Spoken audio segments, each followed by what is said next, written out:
아침에 시작을 알리는 글로벌 주식 라이브 월스트리트 모닝 브리핑. 자, 2022년 4월 19일 시작하도록 하겠습니다. 네, 안녕하세요. 여도은입니다. 네, 안녕하세요. 박 선생입니다. 네. 제가 방송 전에 저희가 네. 어저께 오프닝에 합이 안 맞았잖아요. 그래서 이제 맞춰보고 들어갔는데 예. 무슨 요일인지도 얘기해줘야죠. 아, 오늘 화요일입니다. 그쵸. 예. 저 4월. 말씀 안 드렸죠? 예. 4월 19일 오늘은 Tuesday, 예, 화요일입니다. Tuesday. 예, 지난 주말에 성금요일 부활절 때문에 미국 시장이 하루 쉬어갔어요. 그러면서 주말 사이에 쉬어갔던, 그러니까 뭐 악재가 반영이 될 만한 시장이 없었는데 네. 그래서 밤 사이에 과연 시장이 어떻게 될까 좀 걱정 반 반면에 좀 그동안 많이 하락했으니까 네. 기대 반 했는데 여러 가지 등락을 보이다가 결국에는 좀 부진했어요. 아, 그러니까요. 네. 제가 사실 오늘 제가 장 시작하기 전에 네. 좀 좋은 말씀을 해드리고 싶은데 네네. 일단 시장에서 좋지 않은 얘기가 좀 많이 있기 때문에 또 이제 정확하게 또 전달은 해드려야 되기 때문에 제가 좀 뉴스를 좀 몇 개 좀 가지고 나왔습니다. 네, 어떤 예. 뉴스인가요? 먼저 이제 화면을 한번 보기 전에 네네. 오늘 예고를 잠깐 네. 제가 하도록 하겠습니다. 잠시 후 우리 박 팀장이 시장 정리하면서 여러 가지 뉴스 확인을 해 주실 거고요. 그리고 오늘은 하이투자증권 박상영 전문위원님 함께합니다. 이 최근에 가장 많이 나오는 키워드가 물가와 금리. 인데 과연 이 금리의 적정 수준, 미국의 금리의 적정 수준은 어느 정도일까? 연말에 뭐 3% 이상 갈 것이다, 가야 한다라는 얘기도 나오는데 적정한 금리 수준, 또 그 가운데 미국 경기, 또 이건데 중국은 또 다른 방향으로 가고 있단 말이죠. 예. 관련해서 자세하게 얘기 나눠보도록 하겠고요. 월가의 소식은 오늘도 미국 주식에 미치다 이항영 전문위원과 함께 확인해 보도록 하겠습니다. 네. 자, 그럼 오늘 준비한 내용 먼저 확인을 좀 해볼게요. 네. 자, 오늘 제목 한번 띄워주시면요. 네. 미국 경기 침체 2년 내에 온다. 자, 이런 얘기가 좀 있습니다. 네. 예, 그래서 제가 이제 어떤 내용인지 먼저 보실 텐데, 자, 보기에 앞서서 어제 그 장에 대해서 먼저 한번 좀 보도록 할게요. 자, 뉴욕 3대 증시입니다. 뉴욕 3대 증시를 보시게 되면 나스닥 같은 경우에는 0.14% 하락을 했고요. 자, 다우존스는 0.11%, 그리고 S&P 같은 경우는 0.02%, 거의 뭐 보합 수준에 와 있는데, 지금 어제 장을 좀 보시게 되면 많이 엎치락뒤치락했던 그런 모습을 볼 수 있을 네. 것 같아요. 예, 그래서 어제 좀 장이 많이 흔들렸다. 예, 많은 파도를 쳤다. 이렇게 보시면 될 것 같고요. 네. 자, 맵을 한번 보시게 되면요. 빅테크 종목들 또는 이제 반도체 업종, 그리고 어제 또 뱅크 오브 아메리카가 또 좋은 또 실적 발표에 좀 상승을 했는데 여러 최근에 좀 빠졌던 종목들이 어제 좀 반등을 줬다, 이렇게 좀 보시면 될 것 같고요. 제가 사실 어제 글로벌 라이브를 하면서 네. 원유 섹터가, 에너지 섹터가 이제 많이 좀 상승을 먼저 시작을 했었어요. 항상 저게 시작하면 네. 장이 좀 불안했는데 그렇죠. 다행히 이제 저희 빅테크 종목들 반도체들이 조금 이제 올라주면서 최근에 그래도 개인 투자자분들이 가지고 있는 종목들이 그래도 조금 선방을 하지 않았나, 이런 생각이 좀 듭니다. 네. 예, 바로 다음 뉴스로 넘어가서요. 골드만삭스에서요, 2년 내 미국 경기 침체 확률을 35%로 본다라는 제가 기사를 좀 바로 가지고 나왔습니다. 골드만삭스는 인플레이션 잡기 위한 긴축 통화 정책에 어려움을 겪을 것이다. 자, 이런 얘기를 좀 했고요. 향후 2년 동안 약 35%의 경기 침체 가능성을 예측을 하고 있다라고 얘기를 하고 있었습니다. 오른쪽에 뭐 차트를 보시게 되면은 최근에 많은 급격하게 올라가고 있는 물가 상승률, 한번 좀 보시면 좋을 것 같고요. 연준의 어떤 주요 과제는 일자리 수와 근로자 수의 갭을 줄이는 것인데, 자, 이 부분이 정말 중요합니다. 지금 오늘 이제 방송을 보시는 분들은 한번 이 부분을 한번 보시면 될 것 같은데, 연준의 주요 과제가 일자리 수와 근로자의 수를 갭을 줄이는 것이다. 그리고 느린 임금 인상을 유지하면서 2%대 인플레이션이 목표다. 단 실업률 상승은 없이 이 2%대 인플레이션이 목표다라고 얘기를 했는데, 자, 다음에 한번 좀 넘어가도록 하겠습니다. 골드만삭스의 수석 이코노미스트입니다. 잔 하추스. 뭐라고 읽어야 돼요? 모르겠네요. 네, 하여튼 네. 뭐. 영어 잘하잖아요. 저 못 읽겠습니다. 저. 네. 하여튼 자, 이분께서요. 골드 막삭스. 그러네요. 막삭스. 잠결에. 그렇습니다. 제가 막 썼는데 네. 어쨌든 이분께서요. 네. 자, 역사적으로 그러한 갭의 감소는 경기 침체 중에만 발생을 한답니다. 그래서 그거를 그 감소 갭을 더 줄이려고 한다라는 거죠. 그렇죠. 그래서 연준에서 저 부분의 갭을 줄여야 되는데 네. 이 줄이는 감소는 경기 침체 중이면 발생을 한대요. 음. 자, 역사적 패턴은 연준이 연착륙은 험난한 길에 직면했음을 좀 시사하고 있는 부분이고요.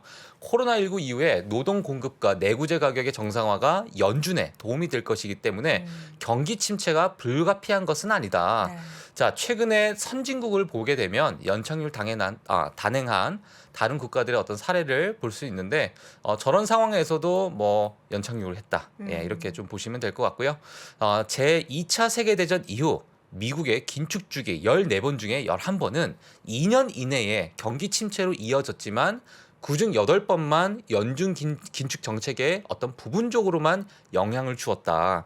하지만 14번 중 11번은 2년 내에 경기 침체로 이어졌다. 네, 이 부분이 좀 우리가 핵심을 좀 봐야 될 것 같습니다. 자, 이분께서 다음 12개월 동안의 경기 침체 가능성은 약 15%로 보고 있다. 자, 이렇게 보시면 될 것 같아요. 자, 다음 뉴스 한번 보시게 되면 저희가 지금 사실 미국과 어떤 유로 또 UK 글로벌 인플레이션 추이를 좀 보실 텐데 최근에 엄청나게 또 많이 상승을 하고 있는 모습을 볼 수 있을 것 같습니다. 그래서 이런 부분도 계속 체크해 주시면 좋을 것 같고요. 자, 다음으로 한번 볼게요. 이제 영국의 어떤 인플레이션 현황인데 제가 사실 이거 좀 보다가 네. 사실 뭐 가지고 올까 말까 고민을 좀 했어요. 왜요? 예, 저희가 미국 이제 월스트리트 아니겠습니까 네, 네. 지금. 네, 그래서 영국 유럽 상황이기 때문에 예, 네. 제가 그래도 같이 영향을 미치니까. 네, 예, 그래서 좀 제가 필요가 글로벌적으로 좀 같이 네. 보시자라고 해서 제가 이제 차트를 가지고 나왔는데 있겠죠. 최근에 지금 언이 빠지고 있는 모습입니다. 왼쪽에 예, 그래프를 보시게 되면 최근에 좋았던 어떤 시장이 있어서 네. 1월 22일까지 이렇게 지금 체크가 되어 있는데 음. 상당히 지금 많이 빠지고 있는 모습이고 자, 오른쪽에 보시게 되면은 뭐 여러 이제 PPI 지수와 그다음에 이제 저희 CPI 뭐 예를 들면 이제 물가 상승률을 보여주고 있는데 네. 지속적으로 보여주고 있고 아직 피크아웃이 된 것처럼 보이지는 않거든요. 예, 그렇기 때문에 유럽 상황에서도 좋지 않다. 자, 그다음에 최근에 또 이슈가 되고 있는 게 상해 락다운이에요. 네. 예, 그래서 제가 이걸 가지고 나왔는데 상해 락다운을 한번 보시게 되면 자, 오른쪽에요. 이게 락다운이 몇 주간 지속되었을 때 예상 상황입니다. 저 지금 바다에 배입니다. 배예요? 배. 예, 정말 진짜 끔찍하죠. 네. 예, 그래서 지금 색깔별로 해서 지금 현재 활성화되어 있는 배 그리고 앞으로 혹시나 몇 주간 지속되었을 때 예상 상황인데 네. 공급망 충격에 대비해서 우리가 어떤 대비를 좀 해야 된다. 자, 이런 얘기가 있고요. 자, 왼쪽에 우측 그래프를 보시게 되면 저 빨간색 선이 보이시죠? 네. 위로 이제 쭉 솟은 저게 지금 2022년 예, 지금 4월 가까이 되고 있는 자, 그 락다운이 시작됐을 때 모습인데 엄청나게 지금 이제 상승을 하면서 움직이지 못하는 항구에 저 항구에 배가 저만큼. 기다리는 예, 그 수치를 지금 나타내고 있는 겁니다. 네. 지금 저 정도로 지금 상해 락다운이 지금 심각하다라는 것을 좀 보여주면 될 것 같은데요. 네, 네. 지금 글로벌적으로 봤을 때 상해가 또 엄청나게 중요한 위치이기 때문에 그렇죠. 예, 저희가 이제 이런 부분도 한번 네. 참고를 좀 하시면 좋을 것 같고요. 네, 박 팀장님 우리 네. 자료 아침에 이렇게 준비해 주신 거 보니까 엄청 밤 거의 3신 각인데 어저께 글로벌 라이브 하시고 네, 1시간 잤습니다. 그러니까 지금 근데 음. 자료를 천천히 봐주셔도 되겠대요. 네. 왜냐면 아, 준비하신 그래요? 만큼 네. 함께 생각하고 좀 예. 공감하고 토론할 만한 그런 장을 좀 마련해 달라. 네. 박 팀장님이 준비하신 만큼 예. 시간을 제가 충분히 할애해 드릴게요. 알겠습니다. 쫓기지 말고 하셨으면 예. 좋겠습니다. 예. 자, 다음 자료는 지금 뭐 이런 것뿐만 아니라 뭐 전쟁이라는 키워드가 여전히 잔존해 있기 때문에 여기에 따른 부담감도 시장은 있는 상황인 거잖아요. 그렇죠. 지금 사실 여러 글로벌적으로 좋지 않은 상황인데 전쟁과 스태그플레이션, 글로벌 경제의 위기다라는 제가 또 이런 기사를 좀 가지고 나왔는데 IMF 총재는 목요일 날 우크라이나 전쟁이 세계 경제에 대해 있어서 대규모 후퇴를 일으켰다. 자, 이렇게 얘기를 하면서 좀 경제 여러 이제 전반적으로 네네. 좋지 않은 예, 그러한 의견을 좀 냈습니다. 작년 10월에 이 부분을 이제 표를 보여줬는데 자, 표를 한번 예, 보도록 할게요. 네. 전체적으로 무슨 성장률 자체를 성장세를 좀 낮게 좀 하향 조정을 했어요. 이제 IMF에서 이런 자료를 좀 냈습니다. 전 세계적으로 뭐 미국 또는 유로 또 여러 가지 이제 아시아 그런 지역에서 마찬가지로 2022년에 여러 이제 성장률 자체를 낮게 이렇게 했던 부분이 있는데 이런 부분도 사실 최근에 좀 더 이제 화두가 되면서 저희 성장률이 너무 좀 둔화되는 것이 아닐까 자 이런 예상을 좀 하고 있는데 러시아와 우크라이나 사태 전부터 떨어진 코로나 회복 모멘텀입니다. 자, 이 차트도 한번 보시게 되면 네.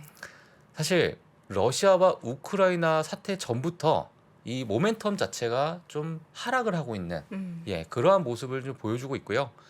지금 뭐 이머징 마켓이나 아니면은 뭐 어드밴스 이코노미에서 저희가 이제 선진국들 네. 또는 개발도상국들 전체적으로 이 모멘텀이 조금 낮아지고 있다. 자 이런 부분도 저희가 한번 체크를 좀 하시면 좋을 것 같습니다. 네, 앞서서 저희가 이제 IMF 관련된 자료를 쭉 보여드렸는데 밤사이에 전해졌던 뉴스, 그러니까 지난주에는 IMF 쪽에서 전체적으로 좀 이런 부진함에 대한 네. 뭔가 이런 지표를 주면서 지금 상황이 그렇게 좋지 않다라는 힌트를 줬고 네. 밤사이에는 세계은행에서 올해 세계 경제 성장률을 4.1%에서 3.2%로 대폭 하향 조정을 네. 했어요. 그럼 이제 요 이후에 IMF 쪽에서도 확실한 이런 이제 지표 같은 경우에 조금 우리가 기대했던 예상했던 거 대비해서 뭐 여러 가지 인플레이션 문제도 있고 전쟁 이슈로 인해서 좀 하향 조정할 가능성이 있기 때문에 네. 우리는 또 여기에서 그러면 또 침체 뭐 이런 키워드가 또 다시 시장을 좀 흔들 수 있을 그렇죠. 그런 가능성에 대해서 좀 무게를 예. 둬야 된다. 제가 사실 오늘 준비는 안 했지만은 표에 최근에 제가 이제 인플레이션과 경기 침체 네. 이런 얘기가 많이 나오면서 그렇죠. 이걸 또 제가 오늘 이제 좋지 않은 뉴스를 좀 가지고 나온 거잖아요. 근데 이것을 또 저희 투자자 입장에서 어떻게 또 해결을 해야 되나? 네. 예, 이런 부분을 좀 저희가 같이 보시게 되면 음. 이런 거죠. 그러니까 소비자 입장에서는 인플레이션이 정말 끔찍하다. 예, 그리고 이제 40년 이래 가장 최고의 인플레이션을 볼 수가 그렇죠. 있는데 투자자 입장에서는 또 인플레이션이 그렇게 꼭 나쁜 것은 아니거든요. 인플레이션을 활용해서 투자할 그렇죠. 수 있는 방법도 예. 있으니까요. 가격이 이제 상승이 되면 물론 이제 그런 빅테크 기업들이 소비자들한테 이런 어떤 상승폭을 전가할 수 있지만 예, 그런 거에 따른 이제 소비자들은 좀 피해를 받을 수 있지만 네.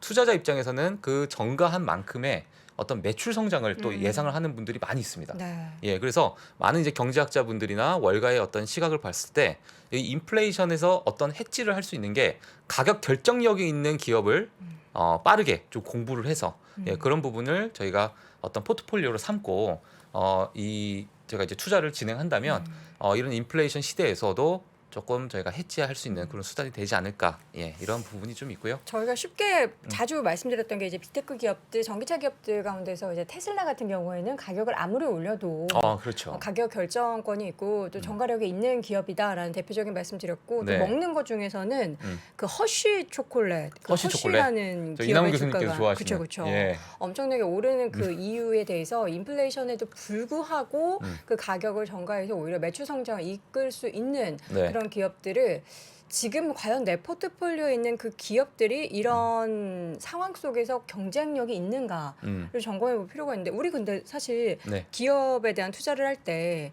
우리가 몇 년 전에 투자한 게 5년, 10년 바라보고 투자한 분들도 있잖아요. 뭐 20년 바라보고 투자한 분들도 있고. 네. 근데 만약에 인플레이션 시기에 좋지 않다고 해서 이거를 당장에 또 버릴 것인가?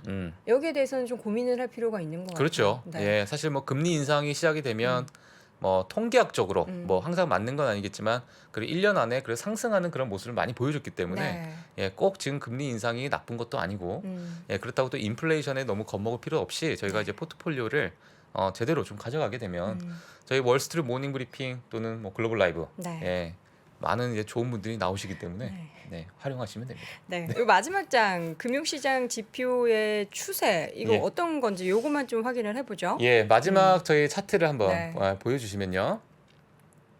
같은 맥락인데요. 네. 자, 2021년 이후에 좀 약해진 어떤 금융시장의 지표, 예, 지표가 좀 약해졌습니다. 예, 그렇기 때문에 많은 성장성이 좀 둔화가 됐고, 그리고 이제 최근에 너무 많이 급격히 상승을 했거든요. 사실은 작년에 예, 그런 부분에 대한 어떤 상쇄하고 있는 자 그런 모습을 전반적으로 지금 선진국도 마찬가지고요. 이제 파란색이 선진국이고요.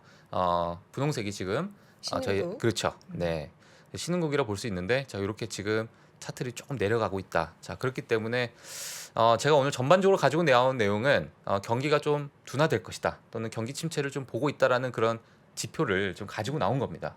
저게 하지만 금융시장의 지표라는 게 음. 어떤 걸까요? 금융시장? 뭐 재무나 이제 네. 금융시장이라는 것이 뭐 저희 이제 주식시장도 될 수도 있고 예, 전반적인 재무적인 관련해서 이제 저기 보시게 되면 Financial Indicator라고 되어 있거든요. 네. 저게 이제 금융 지표라고 보시면 될 것 같아요. 예, 그래서 많은 기업들의 어떤 금융 지표 또는 평균적인 그런 금융 지표가 좀 하락을 하고 있는 모습이다. 자, 이런 강세가 좀 둔화되고 있다. 네. 예, 이렇게 좀 보시면 될 것 같습니다. 네, 예. 알겠습니다. 고등학교 때 공부 잘했던 포스가 느껴진다고 네. 하는데 잘하셨어요? 네.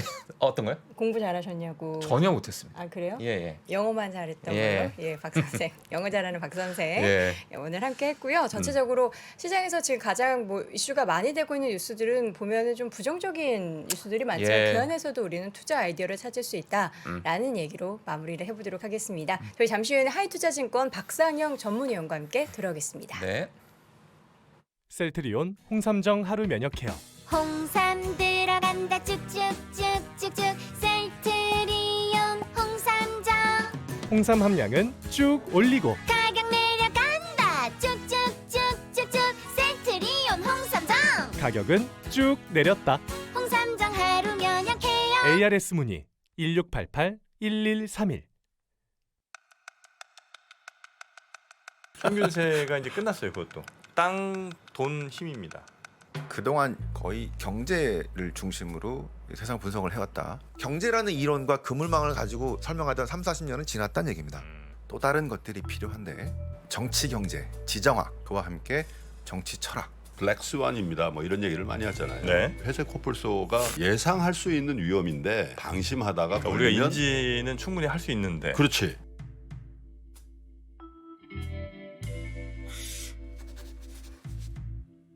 내가 저기서 돈이 흐른다고 지금 몇 년째 얘기합니까 지금?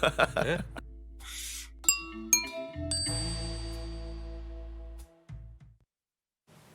네, 돈이 어디로 흘러가는지 네. 알고 싶으신가요? 아, 너무 배우고 싶죠. 예, 그럼 땅돈힘과 땅돈힘. 예, 저는 개인적으로 저 단어들을 다 좋아한다고 여러 차례 아, 말씀드렸는데 예. 어떻게 땅돈힘 좋아하세요? 아, 땅 다 좋아하는데 네. 예, 저랑 좀 상관없는 글자인 것 같기도 하고. 아 그래요? 왜요? 우리 예. 돈 관련된 이야기 하고 있고 네. 땅과 힘은 음. 우리가 개척해 나가야 될 분야잖아요. 아, 그렇죠. 예. 땅 오늘 따먹기 이제 어렸을 때 많이 했었는데. 네, 박상현 위원님께서 네. 알려주실 거라고 봅니다. 알겠습니다. 예. 돈은 과연 어디로 흘러가고 있는지 네. 또 전체적인 금융시장에 대한 이야기 나눠보도록 하겠습니다. 하이투자증권 박상현 전문위원 함께합니다. 위원님 어서 오세요. 네, 안녕하세요. 네, 안녕하세요. 반갑습니다. 오늘 주제가 우리는 보통 지금 고 이야기를 많이 해요. 높은. 근데 중물가, 중금리. 중자가 들어가서 저는 약간 의외다 싶었는데 어쩌다가 중이라는 단어가 나오게 된 걸까요? 예, 뭐 지금 뭐 아침도 금방 물가 네네. 얘기를 하신 것 같은데요. 예, 뭐 저희가 이제 고물가에 대한 어떤 우려가 사실은 좀 있는 게 분명한 것 같습니다. 근데 뭐 전제는 사실은 뭐 고물가를 부인을 결국 고물가 상황이긴 하지만 네. 이게 뭐 추세적으로 계속 이제 고물가 환경으로 계속 지속이 되기보다는 결국 뭐 적정점을 찾아가겠죠. 아. 이제 다만 이제 제가 중이라는 거를 좀 강조드린 거는 사실 저희가 이제 저물가, 저금리 시대에 사실은 익숙했던 어떠한 시대에 그동안 좀 살아왔었는데 이제 그러한 시대에서는 좀 벗어나서 네. 이제는 조금 중물가, 중금리 시대에 이제 맞춰가는 어떠한 흐름이 좀 뭐 채권 시장도 그렇고 주식 시장도 그렇고 뭐 우리의 일상생활 자체도 상당히 그러한 쪽으로 조금 가지 않을까라는 쪽과 조금 이전과는 그러니까 우리가 팬데믹 이전과는 조금 다른 어떤 경제 환경이 좀 전개될 수 있다라는 쪽에 좀 중물가, 중금리 이러한 쪽에 좀 생각을 좀 해봤습니다. 어떻게 보면 앞으로 흘러가고 있는 그리고 흘러가야 할 물가 같은 경우 흘러가야 할 그런 지향점을 말씀해 주신 것 같은데 사실 지금 이제 금리 인상하고 하는 거 보면은 우리가 이 금리 수준을 팬데믹 이전과 같은 금리 시대는 더 이상 볼 수 없다. 기대할 수 없다. 이런 쪽으로 가고 있는 것 같아요. 예. 그러니까 뭐 저희가 뭐 확실하게 뭐 딱 그렇게 감동한다라고 말씀드리기는 네. 어렵긴 하지만 조금 이제 저물가 환경이 좀 깨지는 여러 가지 사실은 조금 이유가 있는 것 같습니다. 지금 뭐 미국이 공격적으로 금리 인상을 계속 얘기하는 데는 사실은 최근에 뭐 여러 가지 전쟁과 관련된 뭐 유가라든지 뭐 이러한 것도 있고 하지만 사실 저희가 몇 가지 좀 구조적으로 좀 살펴봐야 됐다는 것들이 뭐 제가 이 자리에 몇 번 말씀드렸지만 미국의 지금 물가 상승 압력이라는 게 단순하게 뭐 원유 가격이 올라가서 뭐 올라가는 부분도 있긴 하겠지만 한편에서 보면은 지금 미국의 노동시장, 고용시장 자체가 지금 인력난에 빠진 근데 그런 것들이 여러 가지 이제 구조적인 뭐 인구 문제도 있을 거고 또 이민자 문제도 있을 거고 뭐 하는 이러한 문제도 있을 거고 또 이제 자산 시장에서 보게 되면 이제 주택 가격 우리나라도 많이 보면 미국도 주택 가격도 계속 지금 고공행진을 하고 있는 상황들이고 또 거기에 보면 한편에 또 미국이 사실은 뭐 지금 저희가 경기 둔화 얘기를 하지만 한편에서 보면 투자 수요 자체가 상당히 좋습니다. 그러니까 여전히 좋고 또 뭐 지금 우리가 경기 둔화 뭐 경기 침체 얘기를 하지만 올해 미국 성장률이 뭐 아직까지 뭐 하향 조정된다 하더라도 2% 중반 후반 뭐 이 정도 얘기를 하니까 사실은 평소에 성장률은 사실 나오는 거죠. 또 지난해 미국의 성장률이 높았던 걸 기저 효과를 생각해 보면 올해 뭐 미국 성장률이 나쁘다라고 사실은 얘기할 수 있는 정도의 수준은 아닐 겁니다. 그래서 뭐 이러한 것들이 사실은 미국의 물가 압력으로 사실은 좀 작용하고 있는 것 같고 한편에서 제가 오늘 좀 말씀드리고 싶은 거는 그 조금 어찌 보면 이게 사실 좀 이제 중물가냐 고물가를 이제 가리는 하나의 장기적인 모습이 아닐까라는 좀 생각을 하고 있는데 5페이지에 있는 그러니까 글로벌 공급망 얘기를 사실은 저희가 어느 순간부터 이제 많이 합니다. 네. 근데 이제 글로벌 공급망이라는 것 자체가 어찌 보면은 사실은 조금 흔들리고 있다. 특히 우리가 1990년대 이제 신냉전 시대가 이제 베를린 장벽이 무너지면서 사실은 이제 신냉전이 종식이 되고 이제 그 이후에 미국이 뭐 중국이라든지 베트남 이러한 조금 저임 국가를 이제 편입을 하면서 글로벌 공급망 자체가 상당히 안정적으로 유지가 되었죠. 그러다가 뭐 이게 물가 차트 화면에 보이는 건 물가 차트인데요, 미국에 이게 2018년 이제 미중 갈등이 사실은 이제 본격화되면서 이 공급망 자체에 뭔가 이제 훼손이 되기 시작을 한 것 같고요. 거기에 이제 이번에 우크라이나 사태로 인해서 이제 신냉전이 되면서 이제 공급망이 뭔가 이분화되는 게 아닌가라는 얘기가 사실은 좀 나오고 있습니다. 그래서 그 화면에 또 보이지만 지금 어찌 보면 공급망이 미국 중심의 공급망으로 조금 재편되는 부분도 하나 있을 것 같고 또 이러한 지금 미국과 뭐 러시아의 갈등 관계 이러한 것들이 이제 더 격화된다, 장기화된다라고 하면 결국 에너지 공급망 자체가 이제 분리되는 듯한 어떤 모습이 될 수 있는 부분들이 있고요. 거기에 이제 바이든 대통령이 최근에 뭐 이 반도체를 되게 강조를 하는데 거기에 뭐 이게 뭐 확인된 부분들은 아니지만 사실은 뭐 칩4 반도체 동맹 얘기를 사실은 꺼내기 시작을 했습니다. 그러니까 이 얘기 자체는 전체적으로 그동안은 공급망이 어떻게 보면 하나의 어떤 그룹으로 사실은 잘 뭉쳐져 왔는데 이러한 것들이 이분화된다라는 부분, 이러한 것들이 중장기적으로 봤을 때는 물가에는 사실은 그래 썩 좋은 요인은 사실 분명히 아닐 것 같고요. 이제 그렇게 보면은 그동안 말씀드린 어떤 저물가의 어떤 그런 기조들 뭐 이러한 것들이 훼손이 되면서 조금은 좀 물가 측면에서 보면은 중물가 흐름. 뭐 지금 고물가 흐름은 좀 특수적인 요인도 여러 가지가 있었기 때문에 그러한 것이 뭐 계속되지는 않을 것 같고요. 결국 우리가 뭐 미 연준이 2%대 이제 물가 목표를 사실은 제시를 하고 있는데 사실은 그러한 것들이 좀 상향될 수도 있는 그러한 상황들도 사실은 좀 전개될 수도 있지 않겠느냐라는 쪽에서 이제는 좀 중물가 시대 이러한 것들에 대비를 해야 될 것 같고 이제 그렇게 보면 금리 수준 역시도 그동안 뭐 상당히 이제 저금리 기조가 있어갔는데 이 부분도 어느 정도는 좀 수준까지는 조금 그러니까 물가가 올라가면 당연히 금리도 올라가야 되겠죠. 그래서 그러한 식의 어떤 흐름이 사실은 앞으로 좀 전개되지 않을까라는 쪽에서 지금은 어떻게 보면 주식시장이 그러한 또 채권 시장도 마찬가지고 좀 과도기 또 적은 게 사실은 좀 있지 않겠느냐는 좀 생각도 좀 해봤습니다. 높은 물가를 끄집어 내려야 되고 예. 지금 낮아져 있는 금리를 올려야 돼서 어쨌든 이 뭔가 중도에서 만나게 하기 위해서 지금 우리가 계속 뭔가 아픔을 겪고 있는 그렇죠. 그런 예. 과도기적인 상황인 것 같아요. 네. 그 사실 중물가 중금리 시대 말씀하셨는데 네. 저희가 이제 앞으로 뭐 빅스텝에 대한 금리 인상 예, 추가의 예, 그런 예. 상승 여부가 좀 있고요. 그 미국의 어떤 그러면 적정 어떤 금리가 좀 많은 분들이 좀 궁금해하실 것 같아요. 그러니까 사실 저도 이제 뉴스 보면서 연준에서 이제 2%에서 3%를 좀 올려야 된다 목표치를 그런 얘기가 좀 있는데 그거 어떻게 보시나요? 예, 일단 그 적정 금리 레벨 때 사실 뭐 보시는 분마다 좀 다를 수 있는 그렇죠. 뭐 부분들이 있는데요. 3% 연말에 가야 3% 있고 뭐 3.75 오늘 막 나오고. 블러드 총재는 뭐 연말까지 뭐 3.5%로 사실 네. 얘기를 하고 하면서 사실은 뭐 사람 생각하는 모습이 참 다른데 그렇죠.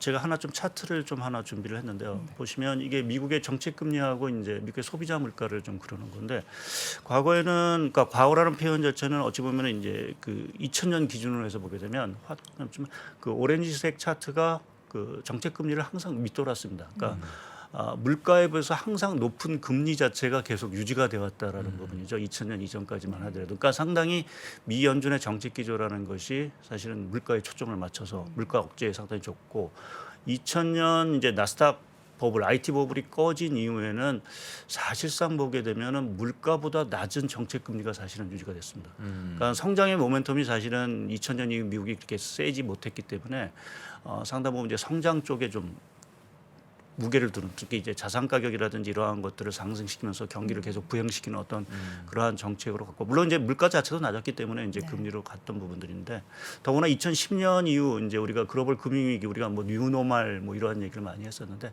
그 당시를 보게 되면 금리 수준이 물가에 비해서 턱없이 사실은 낮았다라는 게 사실은 부분이고 그러면 이제 아까 제가 중물가라는 부분을 말씀을 드렸던 것이 그러면 지금의 미 연준의 초점이 그럼 어디로 갔느냐 뭐 다들 얘기 성장보다는 사실 물가로 좀 넘어간 부분들이고요. 이제 그렇게 보면은 어느 정도는 물가 수준에 맞춰서 사실은 금리를 그러니까 우리가 뭐 이전에 말씀드린 2000년 이전 수준까지는 아니더라도 저렇게 뭐 물가하고 금리가 상당히 갭이 벌어지는 이러한 수준은 아니더라도 물가 수준에는 거의 걸맞는 정도의 금리는 결국 가지 않겠느냐라는 쪽에 좀 생각을 하고 있고요. 이제 그렇게 보면은 제가 말씀 중물가 수준이 그럼 얼마냐라고 하면 저는 한 3%에서 4%, 그 정도 언저리라고 보면 미국의 금리 수준 자체도 정책 금리도 3% 뭐 초중반. 그러니까 뭐 지금 시장에서는 뭐 내년 초까지 한 25bp 인상 기준으로 보면 10차례를 사실은 예상을 하고 있습니다. 10차례면은 그러니까 2.5%가 사실은 올라가는 거죠. 거기에 지금 0.5%니까 거의 한 3% 정도를 이제 적정인데 사실은 지금 물가 흐름을 보게 되면 결국 그보다도 조금 더 높을 수 있는 정책 금리가 그래서 뭐 한 3.5% 정도 수준까지는 사실은 내년 상반기까지는 좀 볼 수도 있지 않겠느냐 좀 생각을 하고 있습니다. 우리 또 채널 이름이 3%잖아요. 네. 이게 또 이름 따라 간다고 하잖아요. 우리가 3%라는 단어를 이제는 우리 채널 이름뿐만 아니라 금리에서 올 연말에는 예. 뚜렷하게 좀 대비해야 되지 않을까. 네. 3%까지 근데 이 올리는 그 과정이 저는 사실 좀 무섭거든요. 그렇죠. 그 올릴 때마다 뭐 50bp, 75bp까지 얘기가 나오니까 그런 충격을 우리가 이미 연말에는 3% 정도는 가 있을 거야 해도 그 중간에 그 등락과 그 두려움을 어떻게 견뎌내야 할지 위원님께서는 이런 질문을 받으실 때 어떻게 좀 대답을 해주시는지 궁금해요. 예. 저희가 뭐 말씀드린 대로 저도 뭐 0%대 뭐 이런 네. 금리 수준에 살던 사람 뭐 그러니까요. 저희가 상당히 한 10년 이상 살던 네. 사람에서 갑자기 금리가 3% 뭐 이렇게 가면 상당히 좀 부담스러운 부분들이 네. 있죠. 특히 이제 가게도 그렇고 또 이제 기업 입장에서 보면 상당히 이제 이자 부담이라든지 이런 게 그렇죠. 커질 수밖에 없고 특히 이제 전 세계적으로 보면 우리가 얘기하는 좀비 기업, 한기 기업들 자체가 사실 널려 있는 상황들이기 때문에 이제 금리 속도가 사실 좀 빨라졌을 경우에는 상당히 좀 문제가 될 수도 있는 뭐 여러 가지 리스크가 분명히 있는 것 같습니다. 근데 일단은 가장 중요한 건 좀 속도인 것 같고요. 금리 인상의 속도. 물론 이제 상반기 5월, 6월에 있을 FOMC에는 거의 50bp 인상이 이제 기정사실화된 부분들이고.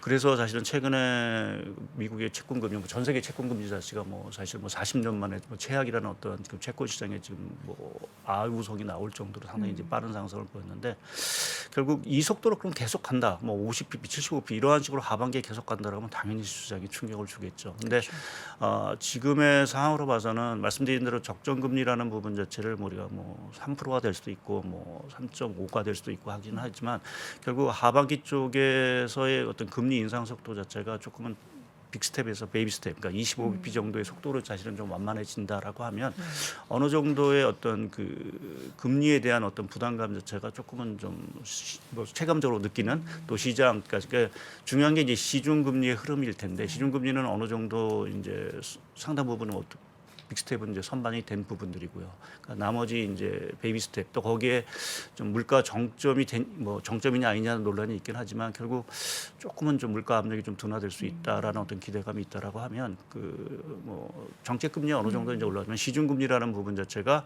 뭐 아주 지금 같은 어떤 가파른 속도로 올라가는 이러한 상황들이 아니라고 한다라고 하면 시장에서는 조금 충격이 이제 점점 줄어드는 부분들이 있는 것 같고요. 또 하나 가장 중요한 거는 결국 체력일 것 같습니다. 그러니까 뭐 아무래도 뭐 금리가 올렸을 때 뭐 경기가 버틸 수 있는 체력이 있느냐라는 부분이 좀 중요한데 일단 앞서도 말씀드렸듯이 미국의 지금 투자와 관련된 부분은 여전히 사실 좀 좋은 부분들이고요.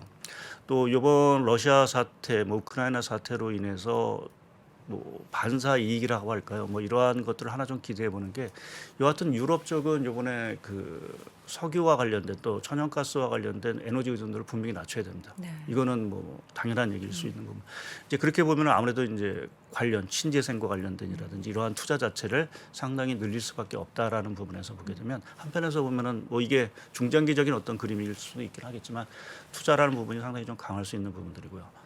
또 하나 중요한 게 사실은 금리가 올라가면서 제일 걱정이 되는 게 이제 미국의 소비 또는 부채 리스크. 그러니까요. 그러니까 뭐 항상 우리가 그 2008년에 이제 미국이 그 부채 리스크로 인해서 위기를 겪었고 했기 때문에 사실은 상당히 좀 저희가 걱정을 하는 부분들이 있는데 제가 하나 좀 차트를 좀 네. 준비를 했는데요.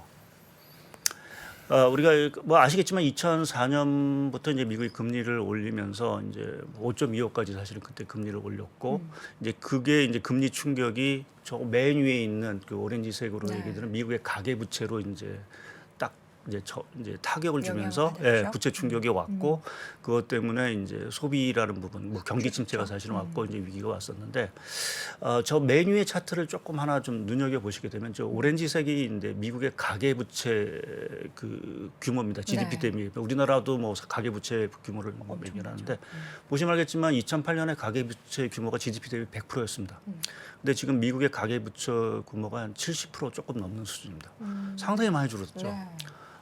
어느 정도 금리 충격의 상당 부분 이제 좀 그것을 방어할 수 있는 힘이 생겼고 또 한 가지는 그 위에 파란색 차트를 보시면 가계 순자산입니다. 그러니까 순자산이라는 거는 자산에서 부채를 뺀 나머지 이제 전체적으로 가계가 갖고 있는 규모인데 이거는 좀 제가 가처분 소득 대비해서 그려놓은 건데 최근에 보면 가파르게 올라가는 모습을 좀 보실 수 있죠. 뭐 왜 이렇게 많이 예. 집값 상승 뭐 이런 뭐 집값, 주식 투자 많이 채권, 했나요? 뭐 주식 다 이렇게 동반해서 뭐 최근에 채권은 좀 들었지만 그게 뭐 가파르게 올라가다 보니까 지금 가계 자산 구조 자체가 상당히 뭐 건전하라는 표현까지는 아니고 상당히 많이 이제 좋아졌다라는 부분을 저희가 느낄 수 있는 부분들이죠. 그러니까 이게 2008년하고는 사실 확연히 대비되는.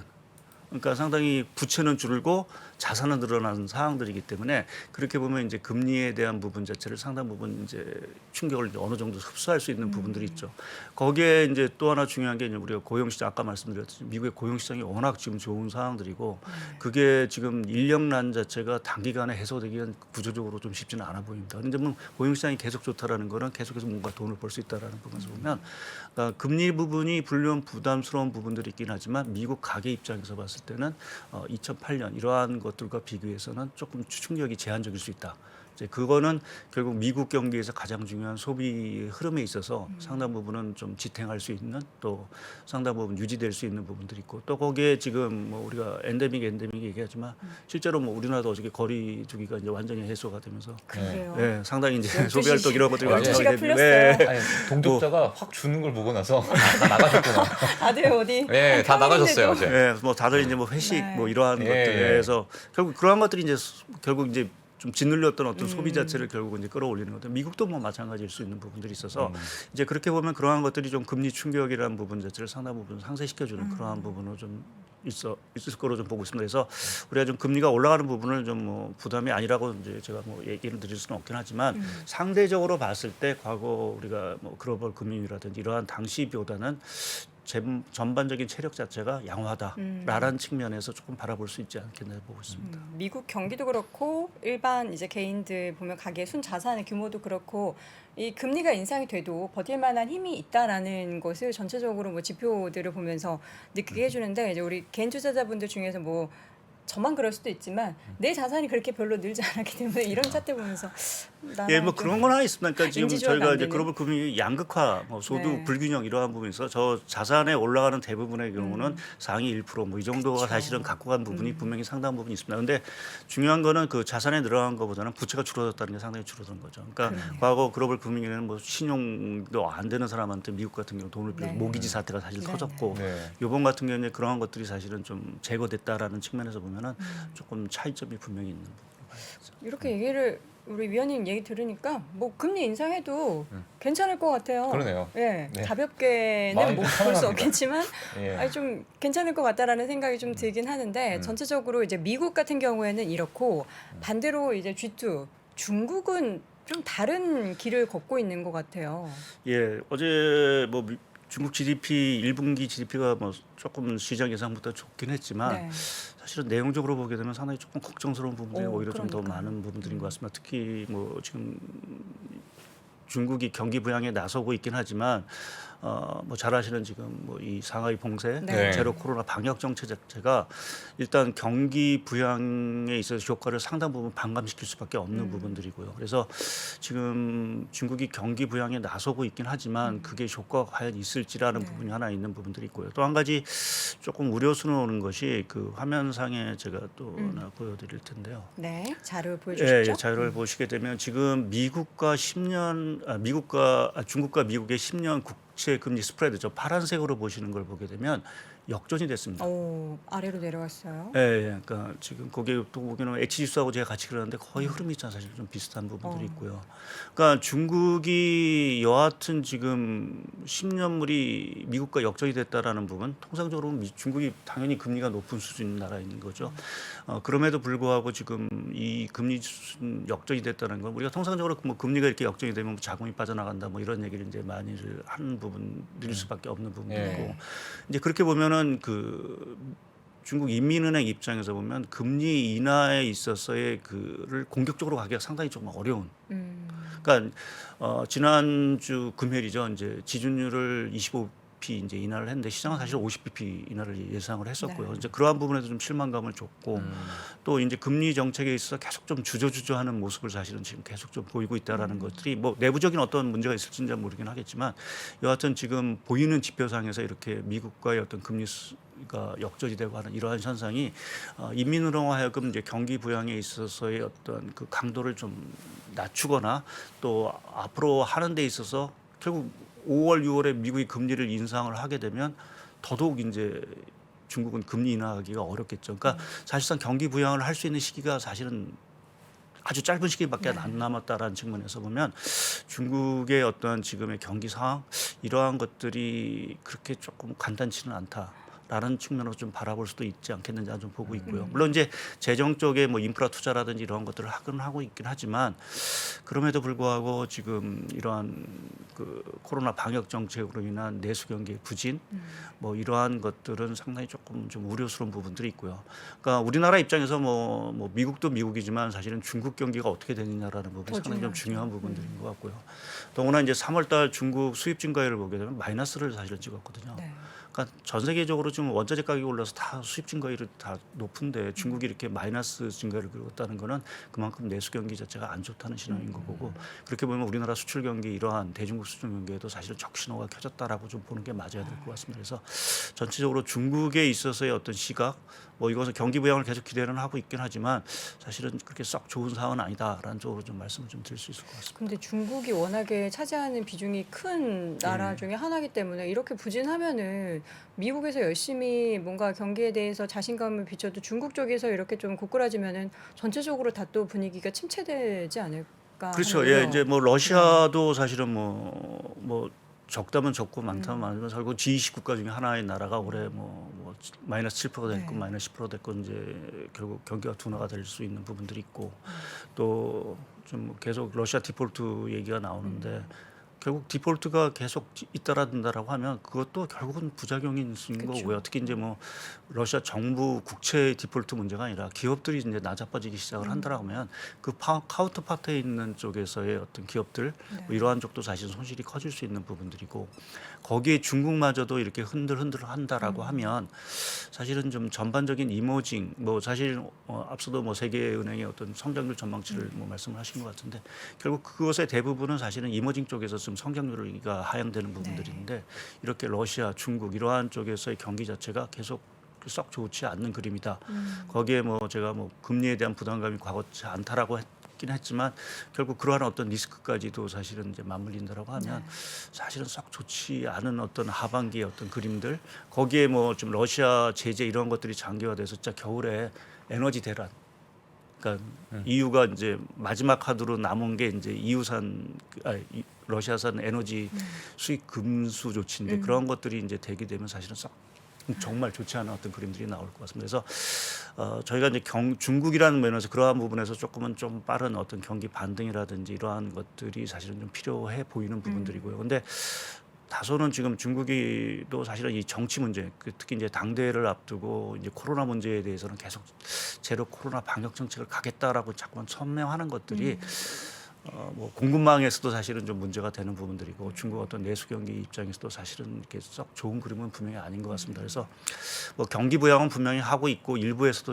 효과가 있는 부분은 분명합니다. 특히 이제 인프라 투자와 관련된 투자 증가율은 여전히 좀 괜찮고 한 부분들인데 결국 이제 수요라는 측면.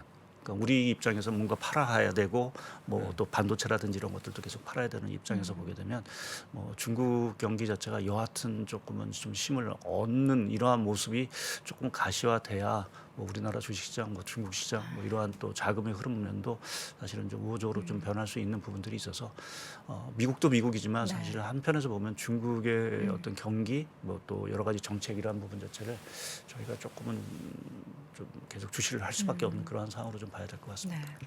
미국 같은 경우에는 뭐 경기에 대한 자신감 그리고 실제로 여러 가지 상황으로 봤을 때 금리 인상에 대해서 버텨낼 만한 체력이 있다 이런 얘기 들었을 때까지만 해도 굉장히 이제 장밋빛 뭐 지금은 힘들지만 하반기는 괜찮아질 것이다 했는데 오히려 중국 쪽 얘기 들으니까 아 이거는 또 하반기 갈수록 이쪽이 더 어려워지는 거 아닌가. 네. 뭔가 이것도 이제 좋은 것과 안 좋은 게 있으니까 중이 됐으면 좋겠네요. 예, 오늘 예, 중차 맞습니다. 얘기 많이 했는데 중간은 좀 갔으면 하는 그런 바람 가져보도록 하겠습니다. 오늘 오랜 얘기를 더 나누고 싶은데 시간 네. 관계상 여기서 보내드릴게요. 하이투자증권 박상현 전문위원 함께했습니다. 고맙습니다. 네, 네, 감사합니다. 감사합니다.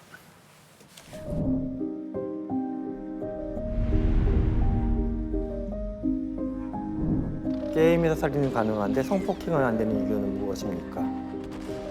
AI에 의해 활동하는 가상인간은 법인격을 가질 수 있을까? 내 아바타에 AI를 입힌다면 나 대신 무엇을 시키고 싶으신가요?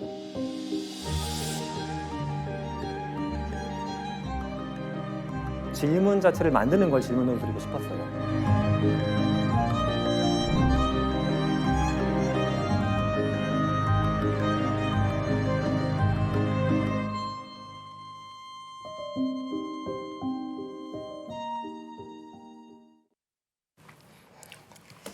자 이번에는 미국 주식에 미치다 이항영 전문위원과 함께 월가의 소식 확인해 보도록 하죠. 어서 오세요. 네, 안녕하세요. 네, 이항영입니다. 반갑습니다. 네.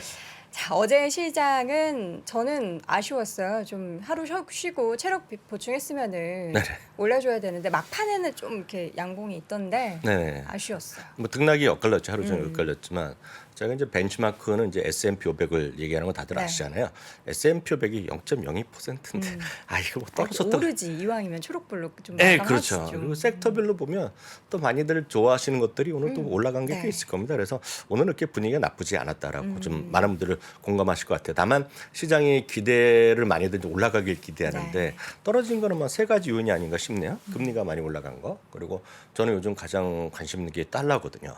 달러의 초강세가 이어지는 거. 거기에다가 이제 실적이 이번 주에 S&P 500이 500개의 기업이잖아요. 얼추요. 약간 개수로 보면 조금 넘는데 500개의 기업 중에 이번에 한 70여 개의 기업이 70에서 80여 개의 기업이 발표하거든요. 그러니까 약간 실적이 많은데 걱정들 많으시잖아요. 아 이번 실적 진짜 무섭다 하는 분들 계시기 때문에 그런 것들이 좀 몰리면서 주가에 좀 오늘 올라가는 것을 막았다라는 정도가 제가 봤을 때는 정확한 표현 같고요. 바로 이제 금리부터 좀 보겠습니다. 금리가 2.85%까지 오늘 치솟는데요. 2.85% 하면 2018년 말 그림 좀 보여주시면 좋겠는데요.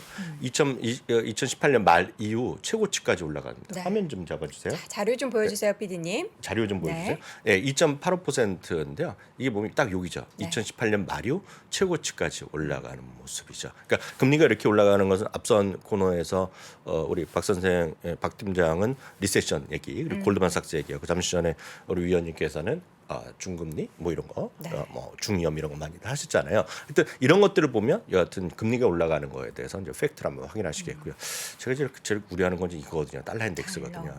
이게 지금 쉽게 보면 요 수치거든요. 2017년, 18년 이후 최고 수준까지 막 가고 있는데요. 이것만 넘으면 지금 2002년인데 이걸 먼저 넘은 것이 달러는 6개 화폐를 갖고 상대적으로 하는 건데요.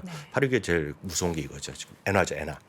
엔화 같은 경우는 2002년 이후 지금 이게 요거는 달러 엔이기 때문에요. 여기 올라가는 것을 우리가 엔화 약세라고 얘기합니다. 지금 요 그림으로 이해하시면 맨날 환율하면 헷갈리지만 달러 엔이기 때문에 올라가는 게 약세인데요.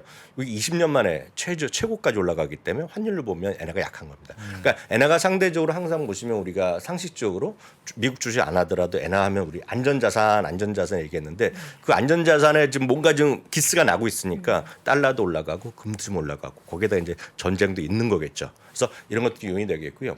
오늘 따로는 준비 안 했지만 우리나라 주식이 상대적으로 외국인 매도가 많은 것도 전체적으로 달러의 강세에서 그냥 그대로 영향을 받는다고 보셔야 되겠고요. 제가 어저께 우연히 이제 우리나라 이제 원과 엔을 봤더니 그것도 한 4년 내 최고치까지, 그러니까 원화가 강세, 엔화가 약세 보이는 것이 그만큼 일본의 어려움이 전체적으로 좀 끌고 내려가는 그런 요인. 전 세계 어떤 금융 자산을 다루고 있는 사람에서는 엔화가 이렇게 약해지는 것 자체는 머리가 아플 수밖에 없거든요. 뭔가 조치를 취하겠죠. 이런 것들이 엔화의 주시장에 부담이 되겠고요. 또 하나 이제 우리 경기를 이끌고 가는 시금석 그런 거를 항상 구리로 얘기하는 사람이 많습니다. 그래서 닥터 구리, 닥터 카퍼 얘기하는데 이게 이제 금년 초에 이제 최고가까지 갔었거든요. 이게 다시 최고가를 도전하고 있습니다. 이거 저 하여튼 이건 또 올라가고. 소위 배터리 같은 경우들 있잖아요. 배터리 그 2차 전지에 들어가는 배터리에 가는 것도 지금 부족 현상이 심해지면서 리튬이나 이런 것들 관련된 거 들어가는 것들이 지금 1년 동안 60%가 올라갔거든요. 그러니까 그런 것들이 부담스러울 수밖에 없죠. 그래서 일론 머스크가 리튬이나 그 배터리 원자재 이런 거에 뭐 직접 투자하고 싶다 이런 얘기한 거가 그런 맥락으로 일단 이해하셔야 되겠습니다. 구리만 올라가는 것이 아니라 이제 저희 한번 말씀드렸지만 곡물가 너무 많이 올라. 네, 그 중에서는 이제 옥수수값, 뭐 밀급 여러 번 보여드렸는데 옥수수는 이제 우리보다 이제 북한에서는 뭐 옥수수를 많이 먹는다고 알고 있고, 그 아프리카 이런 데서 많이 먹고, 특히 이제 옥수수가 가장 최대 수요처는 중남미죠. 특히 멕시코의 나초, 타코 이런 거 있잖아요. 아니 이제 팝콘도 많이 먹어야 될 텐데. 그렇죠. 그렇죠. 팝콘도 들어가네요. 근데 이제 보통 주식으로 하는 사람들은 멕시코 타코잖아요. 타코 나초스가 그 베이스가 옥수수 플러스 밀 아니면 옥수수 이런 거잖아요. 이런 것들이 지금 역시 좀 80년 만에 최고치까지 올라가고 있죠. 그래서 다시 한번 이 상품을 갖고 이걸 관련된 기업들에 투자하는 거는 ETF가 별로 없어요. 실제로 보면. 그래서 DBC는 이제 지수에 추정하는 ETF 지수요, 지수. DBC, CDB에 C가 커머더티가 들어가고 DBA가 들어가서 이거는 이런 것도 있긴 있다. 아마 이건 인덱스를 추정하는 거기 때문에 펀더멘탈은 설명이 안 되겠고요. 굳이 이제 저도 이 코너를 통해서 알았는데 다른 누가 얘기하셔서 그러니까 농업 관련된 건 무로 이제 MO. 한국말로 우리 깍두기 할 때 무 있잖아요. 근데 ETF 이름이 MOO입니다. 저도 이제 매매해 본 적은 없는데 이제 알기만 하죠. MOO 같은 경우가 역시 그 농업과 관련된 기반을 관련된 기업들 그런 거 ETF라고 보셔야 되겠고요. 이제 앞서 그 두 분께서 이제 리세션이나 이런 얘기 많이 하셨잖아요. 그 인플레이션 하게 되면 이제 많은 고민이 이걸 것 같습니다. 배당주나 가치주, 퀄리티 주식들이 오늘까지 해서 상대적으로 선방하고 있잖아요. 많은 분들이 이제 방어주 주식 사기는 너무 늦은 것이 아닐까에 대한 고민이 많을 것 같아요. 왜냐하면 저 이제 밸류 관련된 거, 가치 관련 ETF나 퀄리티 같은 거 많이 말씀드렸는데 그런 것들이 사실 보면 5, 6개월 동안 상당히 아웃퍼폼 했잖아요. 그래서 고민이 많은 차에 제가 이거 앞선 코너를 그 연관돼서 이해하시면 되겠습니다. 이제 이건 미국 기준인데요. 구글 트렌드가 지금 엄청나게 최근 12개월 동안 엄청 올라갔어요. 리세션을 검색하는 것이. 그런데 이걸 미국도 마찬가지, 캐나다도 마찬가지입니다. 캐나다 같은 경우도 지금 5년 만에 최고치로 올라가고 있는데 그럼 이제 경기가 진짜 안 좋아졌냐라는 질문을 드리면 캐나다 같은 경우는 지금 20년 만에 최고라는 겁니다. 지금. 그리고 미국 같은 경우는 우리 고용 보고서 할 때마다 말씀드렸다시피 여전히 팬데믹 이전 대비 180만 명이 아직 일자리를 안 갖고 가고 있어요. 그만큼 여전히 마이너스인데 캐나다 같은 건 인구도 적은데 이미 50만 명이 플러스 나 있어요. 그런데도 불구하고 리세션의 검색이 엄청 많거든요. 그 뭐냐면 역설적으로 이해가 잘 안 되는 거죠. 그래서 그게 인지 조화가 약간 안 되는 건데 행동과 심리가 다른다는 건데 가장 기준은 캐나다는 이미 50bp 올렸어요. 그러니까 금리가 올라가는 거에 대해서 많은 분들이 걱정을 하는 거죠. 금리 올라간다? 그러니까 우리도 알잖아요. 이제는 초등학생도 알 겁니다. 하도 리세션 하다 보니까 그런 얘기가 나온다는 그런 주장도 있는 거죠. 어찌됐건 인플레이션이 40년 만에 최고치. 그런 리세션 우려가 있단 말이죠. 그럼 올해 들어서 지수 대비 많이 올라간 거, 지수 대비 선방한 것 중에 대표적인 것들이 이런 거일 겁니다. 지금 필수비재 사상 최고가 가고 있죠. 유틸리티 사상 최고가 가고 있죠. 헬스케어 등이 정도가 마이너스지만 아직까지 지수 대비 선방하고 있겠는데 문제는 이걸 지금이라도 사야 되냐 하는 거에 대해서 헷갈리신단 말이죠. 왜냐면 많이 반등했기 때문에 야, 이거 사느니 늦었고 이거 사느니 역시 기술주를 더 사야겠다. 아니면 다른 그 이미 소비자들 더 사겠다 이런 생각 하실 수 있는 차에 이걸 조사한 결과가 나왔어요. 이건 그 데이터 트랙이라는 곳에 조사했는데 흥미롭기 때문에 여러분들 이제 잘 생각해 보실 필요가 있을 것 같아요. 요 밑에부터 보야 되겠습니다. 필수 소비가 있고 유틸리티가 있는데요.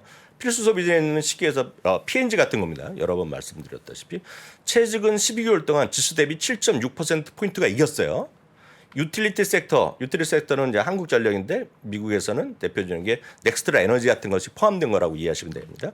유틸리티 섹터가 지수 대비 12개월 동안 최근 들어서 9.9%포인트가 이겼어요. 분명히 앞섰기 때문에 많은 분들이 거기다가 사상 최고가이기 때문에 못 사는데 그럼 과거는 어땠냐? 최근 21년 동안 보면 연평균 필수소비는 2.2%씩 졌던 기업입니다. 평균적으로. 물론 플러스 난 적도 있지만 평균은 졌던 기업이고 유틸리티도 2.8% 졌는데 지금 이렇게 강하다는 겁니다. 그러니까 많은 분들이 야 저거 좀 버블이다 얘기할 수 있고 저건 못 사겠다 얘기할 수 있잖아요. 뭐 그럴 수 충분히 있는데 그래서 이 친구가 데이터 트랙 리서치 공동 창업자가 조사해 봤더니 말이죠. 과거 지금같이 리세션이 우려가 막 폭주하면서 리세션에 들어간 그 시기를 보니까 그 말씀드렸던 유틸리티라든가 필수 소비 이런 거 있죠. 거기다 헬스케어 섹터가 지수 대비 평균 15에서 20%포인트를 초과 상승했다는 겁니다. 그런데 지금까지는 아직까지는 7.6%포인트, 9.9%포인트 있기 때문에 이분의 조장은 여전히 사야 된다는 얘기입니다. 네, 아직까지 여력이 남아있다. 물론 이건 통계일 뿐이지만 여전히 그쪽이 괜찮다라고 보고 있고요. 이게 역설적인 얘기지만 많은 여기 만약에 시청자분들 중에 22,000분, 뭐 23,000분 보시고 계신데 만약 본인 스스로가 앞선 코너에서 이제 IMF라든가 월드뱅크에서 지금 글로벌 성장률 낮추는 거 얘기하셨잖아요. 그러면 미국이나 글로벌 포함해 미국, 뭐 한국 포함해서 글로벌 경제 강한 성장이 계속 마냥 이어지거나 이게 급증에 계속 된다는 생각이 틀렸다. 그리고 많은 분들 뉴스에 나오듯이 그리고 예를 들어서 리세션의 우려가 진짜 크다고 생각하신다 그러면 여전히 지금 상대적으로 한 6개월, 특히 6개월이 올랐지만 이들 방어적 섹터 비중은 지금이라도 늘리는 것이 타당하다는 거죠. 만약 그렇게 동의하신다 그러면 다만 반대로 무슨 소리야 지금 리세션이 어디 무슨 얘기야. 앞서 골드만삭스 얘기했지만 2년 내에 지금 34%라는 거는 역설적으로 보면 75%는 리세션이 없다는 얘기거든요. 이게 65%는 만약에 리세션도 없고 약간 쉬어가지만 계속 간다 그러면 이거 뭐하러 삽니까? 기술주를 사거나 여러분들 좋아하시는 꿈과 희망이 넘쳐나는 걸 사면 되겠지만 저 아무래도 걱정돼. 물론 주식은 팩트보다는 다수의 심리가 그렇게 약간 떨어질 수밖에 없거든요. PR이 낮아질 수밖에 없는데 만약에 약간의 그런 경제가 강한 성장이 이어지고 어떤 이익의 급증 가능성에 회의적이라면 이들 방어적 섹터 말씀드렸던 유틸리티, 필수소비재, 헬스케어 섹터가 여전히 여러분들이 좀 투자 대안을 주시다. 조금 올랐고 사상 최고까지만 이런 것들이 좀 괜찮다라고 보고 있고요. ETF 흐름 보니까 엄청 좋네요. 근데 이제 핵심은 뭐냐면 필수 소비재 이래서 아무리 P&G가 좋고 코카콜라가 좋고 월마트가 좋다 이렇게 하더라도 안 사요. 좋은 건 알지만 저거 사갖고 돈이 되겠거라고 안 삽니다. 헬스케어도 마찬가지고 헬스케어는 바이오나 무슨 특정한 바이오가 있으면 사시겠지만 보통 바이오 섹터, 헬스케어 이렇게 사면 안 사고 의료 보면 안 사시거든요. 특히 유틸리티는 뭐 살 게 뭐 있겠으면 아는 것도 별로 없는데. 그래서 그런 분들한테는 그거보다는 본인의 투자가 여전히 어떤 한쪽 섹터, 성장주에 몰려있다 그러면 여러 번 말씀드렸던 밸류 ETF를 한 번에 사든가 아니면은 굳이 필수 소비라든가 FP입니다. 뭐 78달러인데 뭐 사상 최고가 수준이에요. 유틸리티를 사시던가 아니면 헬스케어 이런 걸 사시는 것이 아마도 제가 봤을 때는 제가 늘 강조드리지만 포트폴리오를 좀 분산할 수 있는 그러면서 분산이 뭐 딴 게 뭐 있겠습니까? 기술주가 막 올라면 이러고 떨어지겠지만 늘 강조드린 거가 분산을 하면 여러분들이 스트레스가 줄죠. 스트레스가 주는 거는 저는 스트레스가 많아갖고 주식 투자해서 돈 버는 사람을 본 적이 없어요. 솔직히 얘기해서. 스트레스 많고 주가 올라오면 짜증나고 그 친구 때문에 특별한 A라는 주식 샀는데 툭하면 이거잖아. 저 친구를 왜 만나갖고 아니면 그냥 왜 3%에서 왜 박 선생을 봐갖고 아니면 3%에서 이학영이를 왜 봐갖고 그 주식을 샀다 얘기하고 스트레스를 받잖아요. 될 수가 없어요. 그런 분은 저는 별로 돈을 번 적이 없습니다. 지금. 그래서 주식은 뭐를 하든 간에 스트레스를 관리하고 스트레스 자신이 없으면 딴 취미 생활을 하셔야죠. 그래서 스트레스를 줄이는 거에 가장 쉬운 거는 제가 봤을 때는 분산 투자다. 다시 한번 강조드립니다. 네. 박 선생 예. 최근에 메타 사고서 예. 스트레스 안 받았죠? 아직 안 받고 있습니다. 네. 예. 아니 분산 투자 워낙에 잘 하고 또 있을 테니까. 아니요, 분산 투자 전혀 안 안 하고 있고. 하십니까? 예. 몰빵입니까? 그것만 이제 살짝 용돈이 있어서 네, 샀는데 제가 딱 사니까. 아, 예. 앞으로 걱정되는데요. 스트레스 받아서. 아유, 박 선생은 표정이 제가 어려울까 여태까지 봐. 봤는데 스트레스랑 거리감은 먼저. 아 그래요? 예, 저 지금 또 다행입니다. 술을 마시는 걸 알고 있는데 네. 풀렸잖아요. 지금 이 세상에 술도 마시면서 스트레스 풀면 그것도 좋은 방법이죠. 예. 네. 알겠습니다. 분산 투자는 없지만 그래도 스트레스 받지 않는 네. 분들은 집중 투자가 가능하다. 아유. 그러나 전체적으로 네. 좀 길게 봤을 때 우리가 스트레스 받지 않으려면 네. 이런 좀 분산 투자는 반드시 필요하다라는 점 오늘 또다시 강조해 주셨습니다. 음. 자 오늘도 미국 주식에 미치다 이항영 위원 함께했습니다. 고맙습니다. 네, 감사합니다. 감사합니다. 자 월스트리트 모닝 브리핑 함께했습니다. 화요일 네. 두 번째 날인데 오늘은 좀 어떠셨어요? 제가 두 번째 날에 너무 느꼈습니다. 정말 어떤? 이게 보통 일이 아니구나. 제가 오늘 1시간 잤거든요. 네네 힘들죠. 예, 우리 장 그러네요. 부소장님 예, 얼마나 정말 고생 부소장님 많으신지. 대단하십니다. 정말. 네, 요 예. 방송 보시면은 고생은 많으시지만 목요일에는 꼭 돌아오라는 말씀 전해드립니다. 자, 저희는 내일 오전 어김없이 6시 30분 다시 돌아오겠습니다. 고맙습니다. 네, 감사합니다.